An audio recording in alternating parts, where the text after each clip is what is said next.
Hi friends, இன்றைக்கி நம்ம சேனலில் என்ன பார்க்க போகிறோன்னா கொத்து பரோட்டா எப்படி செய்கிறதுன்னு தான் பார்க்க போகிறோம்.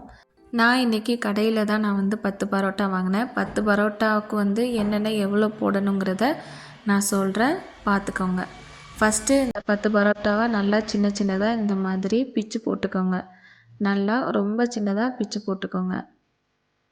நீங்கள் கடையில் வாங்கி கூட நீங்கள் செய்யலாம். அப்படி இல்லைன்னா நீங்கள் வீட்டிலே பரோட்டா சுட்டு இந்த மாதிரி செய்யலாம். 10 பரோட்டாவுக்கு ஒரு 7 ஸ்பூன் எண்ணெய் ஊற்றிக்கிட்டு 3 பெரிய வெங்காயம் இந்த மாதிரி நறுக்கி எண்ணெயில் போட்டு நல்லா வதக்குங்க. அதில் ஒரு 6 பச்சை மிளகா இந்த மாதிரி கட் பண்ணி போட்டுட்டு கருவேப்பிலையும் கொஞ்சம் போட்டு நல்லா வதக்குங்க.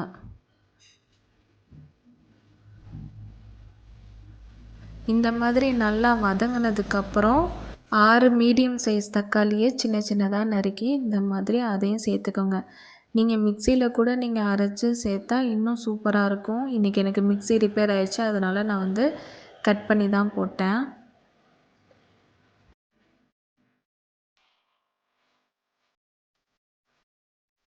இந்த மாதிரி நல்லா எண்ணெய் விட்டு இந்த மாதிரி நல்லா வதங்கணும்.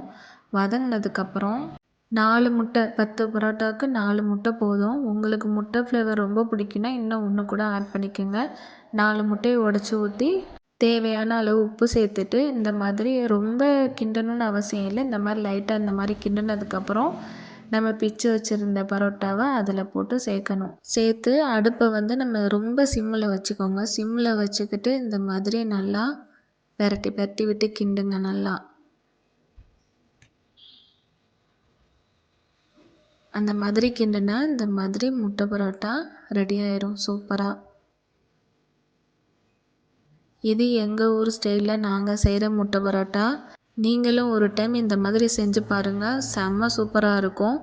கீழே அடி பிடிக்கிற மாதிரி இருந்தால் கொஞ்சம் எண்ணெய் சேர்த்துக்கிட்டு நல்லா இந்த மாதிரி பார்க்குறதுக்கு இப்படி இருக்கும். இந்த மாதிரி நல்லா கிண்டி விட்டு இறக்குனீங்கன்னா சூப்பரான முட்டை பரோட்டா ரெடி ஆயிரும்.